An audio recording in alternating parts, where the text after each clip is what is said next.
Hello everyone. Today I will tell you a story. The story is titled, Tama and the Moment I Stopped in the Middle of the Day. Please like and subscribe to my channel if you appreciate me. You can skip this if you don't and oppose. Like this video. Thank you very much. The story begins as follows. The morning began the way most mornings do. Too fast, too loud, and already late. Sunlight slipped through the thin curtains, landing on the floor in pale rectangles that looked peaceful, but I barely noticed them. My phone buzzed with notifications before my eyes were fully open.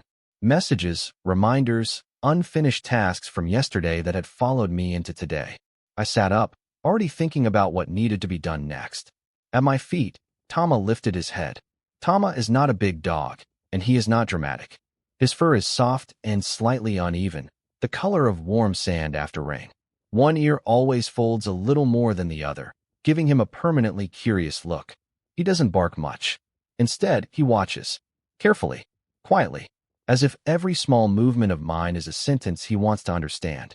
That morning, Tama stretched slowly, front paws reaching forward, back arching like a gentle wave. He yawned in a way that seemed to last forever, then blinked at me as if to say, "Good morning. I'm glad you're awake." I stepped out of bed and moved through the room with purpose. Clothes, keys, bag. Everything had a place, and I grabbed each item without looking at Tama. He followed me anyway, nails clicking softly against the floor. In the kitchen, I poured coffee while checking emails. Tama sat near the door, tail resting still on the ground, eyes on me. "Just a minute," I muttered, though I wasn't sure if I meant it for him or myself. I forgot his bowl for a moment. Then I remembered and filled it quickly, setting it down without ceremony. Tama didn't rush to eat. Instead, he looked up at me again. His eyes weren't demanding. They were patient, almost gentle. The clock on the wall ticked louder than it should have. I sighed, already feeling behind. Tama finally walked to his bowl, ate a few bites, then stopped. He walked back toward me and sat down, leaning lightly against my leg. The warmth of him surprised me. I hadn't realized how tense my body was until then. "Tama, I really have to go," I said softly. He tilted his head, just a little, as if considering my words. I reached for my bag again, but something slowed me. Tama hadn't moved. He wasn't pulling, barking, or asking for anything. He was simply there, present, his breathing steady. His tail gave a small, hopeful thump against the floor. For the first time that morning, I looked down at him properly. Outside, the world could wait. Inside, in that quiet kitchen, Tama was offering something I hadn't scheduled, a moment. I knelt and ran my hand along his back. His fur was warm, real, grounding. The clock kept ticking, but for a few seconds, I stopped. The day carried on, of course. Work filled the hours, conversations overlapped, screens demanded attention. But something from the morning stayed with me, a small softness I couldn't quite name. By the time afternoon arrived, the sun had shifted, and the house felt different when I returned. Quieter, calmer. Tama greeted me at the door with a slow wag of his tail. Not excitement that bursts, but happiness that waits. He pressed his nose against my hand, sniffing as if checking whether I was still the same person who left earlier. "Hey, buddy," I whispered. I dropped my bag on the floor and sat down beside him without thinking. The tiles were cool, and Tama immediately curled up next to me, his body fitting perfectly against my side like he had measured the space. He let out a small sigh, the kind that sounds like relief. We stayed there longer than planned. The afternoon light spilled across the room, catching dust in the air and turning it into something beautiful. Tama's chest rose and fell slowly. When I shifted, he opened one eye, checked that I was still there, then closed it again. I realized then that Tama didn't care about my schedule.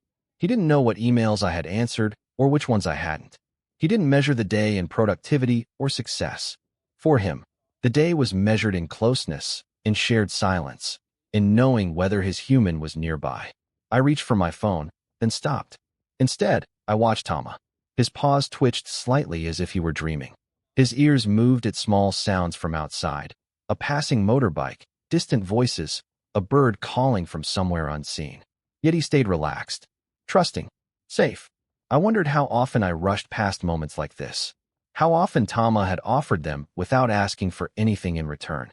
Later, we went for a short walk. Not a long one, just around the block. Tama didn't pull. He sniffed the same corner twice, then a third time, as if the story there had changed. I let him take his time. The sky was pale blue, and the air smelled faintly of leaves and warm pavement. A neighbor smiled at us as we passed. "Your dog looks happy," she said. I looked down at Tama. His tail swayed gently. His mouth was slightly open, almost smiling. "So do you," she added. I hadn't noticed. By the time we returned home, nothing in my life had dramatically changed. The work was still there. The responsibilities hadn't disappeared. But something inside me had softened, loosened its grip. Tama lay down near my feet as I sat at the table. He didn't need attention. He just needed to be included. And for once, I allowed myself to stay. Evening arrived quietly. No announcement. No rush. Tama followed me from room to room as I prepared dinner, sometimes sitting, sometimes lying down, always watching. When I finally sat on the couch, tired in a good way, he jumped up beside me and rested his head on my leg. Outside, the city continued its noise. Inside, there was only us. I stroked his head slowly, feeling the rhythm of his breathing match mine. That was when I understood. The moment I had stopped in the middle of the day wasn't just a pause in time. It was a reminder. Tama had been offering it to me every day, in every quiet glance, every patient wait, every time he chose to sit beside me instead of running ahead. Animals don't hurry through life the way humans do. They don't live in yesterday's mistakes or tomorrow's worries. They live in presence. And when we share our lives with them, they invite us, gently, wordlessly, to do the same. Tama didn't change my day by doing something extraordinary. He changed it by being ordinary and attentive, by loving without conditions, by trusting that my presence was enough. As the lights dimmed and the house settled into sleep, Tama curled closer. I realized that stopping didn't mean giving up on progress. It meant learning how to move through life with care, for myself, and for the small soul who walked beside me. Tama's quiet presence reminds us of something deeply important in modern life. We are not meant to rush through every moment. In a world filled with noise, deadlines, and constant connection, animals like Tama teach us the value of stillness. He doesn't ask for more than we can give. He asks for attention, patience, and shared time. Through him, we learn that love does not need grand gestures. It grows in small, consistent moments.